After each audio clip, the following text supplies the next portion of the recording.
तस्वीरें आई, आज खमनई के लिए इतनी भीड़ जुटी और वहां पर जो लोग पहुंचे उन्होंने खमनई का ये वाला अवतार भी देखा जिसमें वो राइफल पकड़ के खड़े हुए थे। ये आज तक ऐसी तस्वीरें आई नहीं उनकी।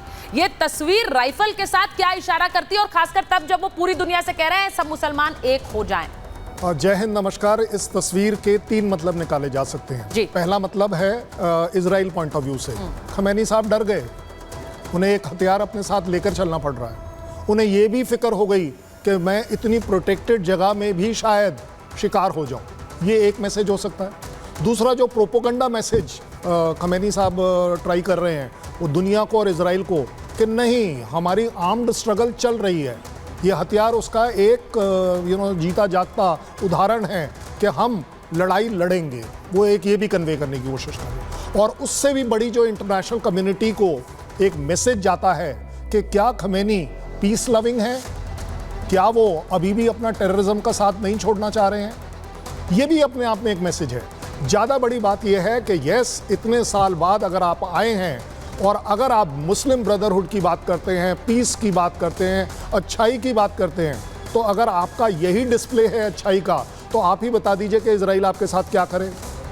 आपने सुपुर्दे खाक आज करना था, आप डिक्लेयर क्यों नहीं कर पाए कि कहाँ कर रहे हैं, कैसे कर रहे हैं, क्या नहीं कर रहे हैं। हाँ। और सबसे बड़ी बात, भाई नसरुल्लाह आपके कंट्री का तो था ही नहीं। हाँ। वो तो ही वॉज फ्रॉम बेरूट और वहीं पर मारा गया था, तो वहाँ क्यों नहीं, यहाँ क्यों। ये सारी बातें बड़ी क्लैरिटी से दिखाता है कि as far as Iran and Khamenei are concern, इस समय वो डर नहीं रहे, खौफ की जिंदगी जी रहे हैं। खौफ और डर में बहुत फर्क होता है। देखिए, आप बहुत बड़ी बात कह रहे हैं कि खमनई इस वक्त खौफ की जिंदगी जी रहे हैं क्योंकि उन्हें पता है इजराइल कभी भी हमला कर सकता है। अब जिस तरह से एक जनाजा निकाला गया, और वो एक सीक्रेट जनाजा निकाला गया, यानी कि कोई आमतौर पर हम देखते हैं कि जब अपने कोई भी कंट्री है जिसे हीरो मानती है उसका एक तरह से अगर जनाजा निकाल रही है तो बहुत भीड़ जुटती है। लेकिन यहाँ पर मेजर जनरल के Sinha, if you can hear me, अगर आप मुझे सुन पा रहे हैं, यहाँ पर ऐसा नहीं हुआ। और यहाँ पर ऐसा नहीं हुआ सर। और ये भी दिखा कि कैसे सीक्रेट लोकेशन पर वो जनाजा सुपुर्दे खाक किया गया।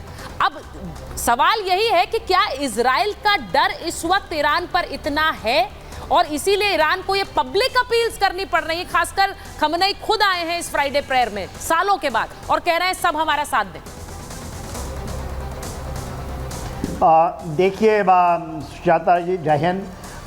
जब 1 साल का वफा निकल चुका है, जब एक्सिस ऑफ रेजिस्टेंस जिसके ऊपर में अयतुल्लाह खमैनी साहब उछल रहे थे और वो चाहते थे कि पूरे वेस्ट एशिया में क्या के नक्शा बदल देंगे और शायद अमेरिका वहाँ से निकल जाए, इजराइल ख़त्म हो जाए और पूरी दुनिया उनके नीचे आ जाए, खास करके मुस्लिम वर्ल्ड।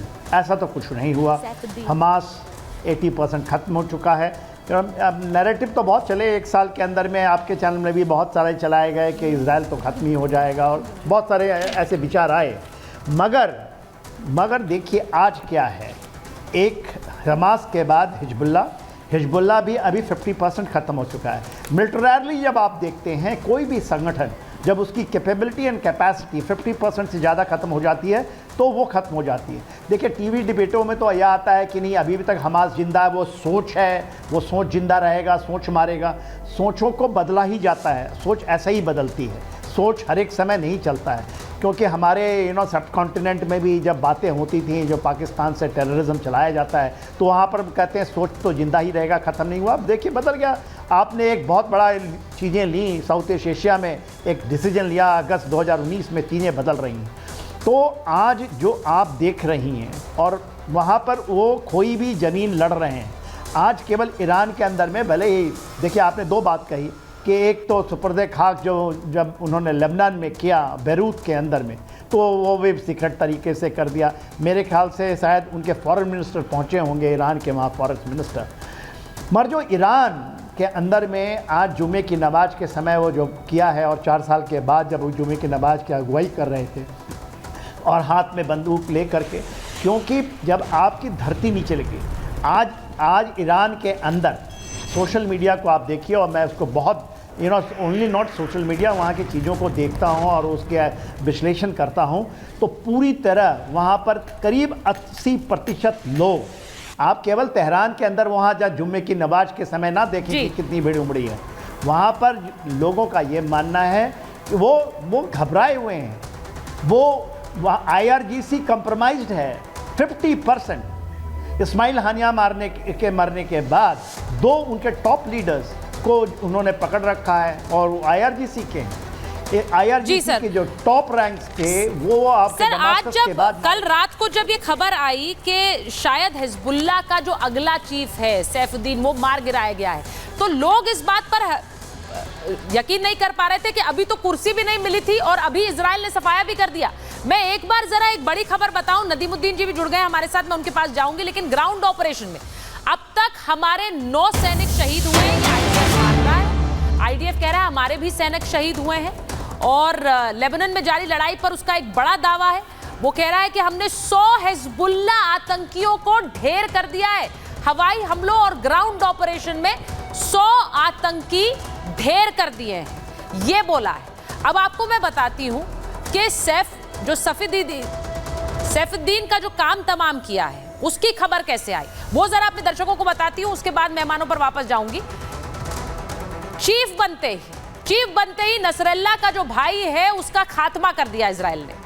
हिजबुल्लाह का चीफ सैफुद्दीन मार गिराया गया, और जैसा मैंने कहा कि खबर आई, इस पर कोई भरोसा नहीं कर पा रहा था। बंकर में चल रही थी टॉप कमांडर्स की मीटिंग, एक टॉप कमांडर्स की मीटिंग चल रही थी। अब आप सोचिए कि इजराइल के पास ये इंटेलिजेंस रही होगी कि यहां पर मीटिंग चल रही है, यहीं पर हिजबुल्लाह का अगला चीफ मीटिंग कर रहा है, वहीं पर हमला किया गया, उधर मिसाइल गिराई गई, और जैसे ही जानकारी IDF को मिली उन्होंने अपना ऑपरेशन शुरू कर दिया है। अब आप सोचिए कि जमीन के नीचे बंकर पर बमबारी करके हिजबुल्लाह के चीफ को मार गिराया है।